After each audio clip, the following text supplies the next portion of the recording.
So, I'm headed into the second month of a sober summer program I'm leading and also participating in with a group of men.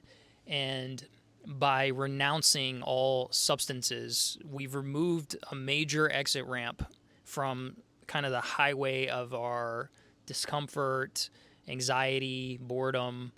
And because this program is a contemplative sobriety program, the meditative training we've committed ourselves to is giving us the clarity to really see the escape reflex at work. And already, just a month and a half in, change and transformation is beginning to take shape in our crew. So, what is the escape reflex? Something uncomfortable arises, and before you've even registered what it is, you're already reaching for something to make it stop. The phone, the scroll hole, the drink, the THC gummy, porn, sugar, the extra hour of work that has to get done, the joke that deflects a serious question, the busyness that fills a Sunday so you never have to sit still in your own house. Shows up in various ways. None of these are a problem in and of themselves. A drink isn't the problem, your phone isn't the problem, work isn't the problem. The problem is the reflex, the automatic flinch away from an uncomfortable internal state. Repeated so many thousands of times, it feels automatic. It just feels like how you are. So, for a few of the drinkers in the program taking a break from booze, one way the reflex showed up was as like pre gaming before going out, cutting the tension, quieting the social anxiety. For others, the substance of choice was weed, so like a hit off a joint or a gummy after work to take the edge off.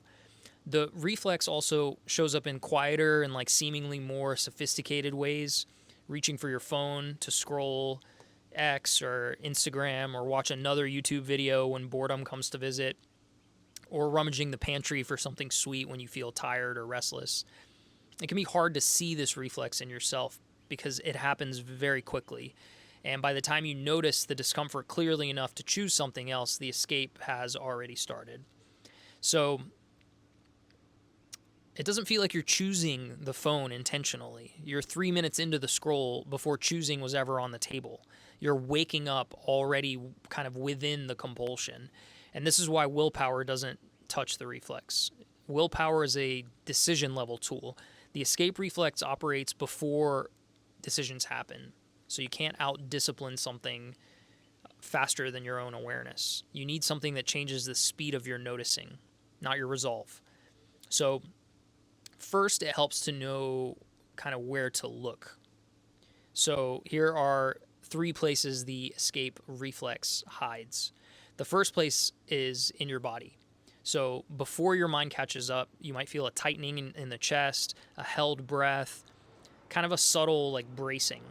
And these show up seconds before the urge to distract does. And most people never learn to feel this stage at all. They notice, like I said, once they're already mid escape. The second place it hides is in your justifications. So this sounds like I've earned this. I'll deal with it tomorrow. This isn't a big deal. This is the mind building a bridge after the reflex has fired. So the escape kind of feels like you chose it instead of it being automatic. So watch for these justifications as signposts. And the third place it hides is in what it costs the people closest to you. So, in my own case, when the reflex was really running the show, my presence with my wife and kids went with it. So, my body was in the room, but my attention would be somewhere else. If you notice this type of atmosphere is present in your relationships, you can pretty much bet the escape reflex is running the show. Something this automatic can be interrupted at the point of speed, not with more willpower, but with a different kind of attention. So, the practice we're using in the program is called naming the gap. So, here's how it works.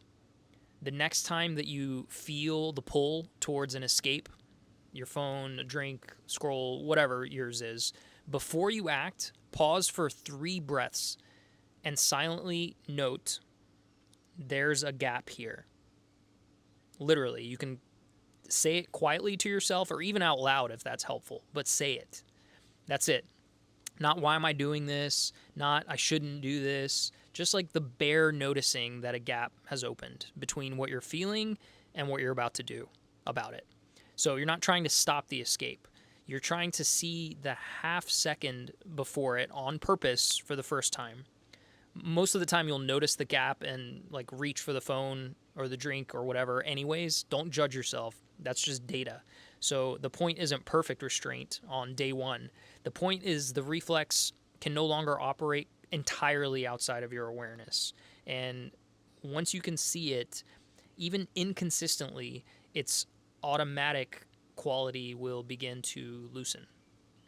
So I've studied meditation for almost 20 years. I've trained formally in the Zen tradition, including a short stint as a teacher. I've sat dozens of silent retreats, a full week of silence at a Zen monastery in 2017. And this bare noticing that I'm describing, it's not new. This isn't anything novel. It's kind of a small, secularized piece of a much older practice. So, one more time, here's how to do this today. Number one, pick one escape you already know is yours. Not all of them, just one. Number two, for the next 24 hours, every time you feel the pull towards it, just pause and silently say, there's a gap here. Number three, nothing else. No judging, no white knuckling, no grading yourself on whether you gave in or not. It doesn't matter. And then number four, at the end of the day, just notice, did the gap get easier to see? Kind of do a review at the end of the day. That's the whole practice, small on purpose. And here's what it opens up. If today gives you even one glimpse of the gap, you will have already learned something that most people go their entire lives without knowing. The escape reflex has a shape, and the shape can be seen. That's the opening.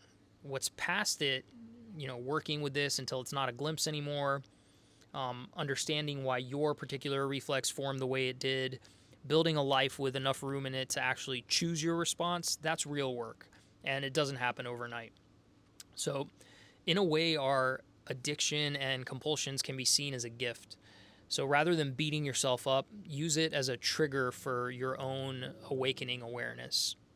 Rather than being discouraged by your tendency to overindulge, kind of reframe your position and start to use the escape reflex as an opportunity to look, to train your mind, to grow stronger and live more joyfully.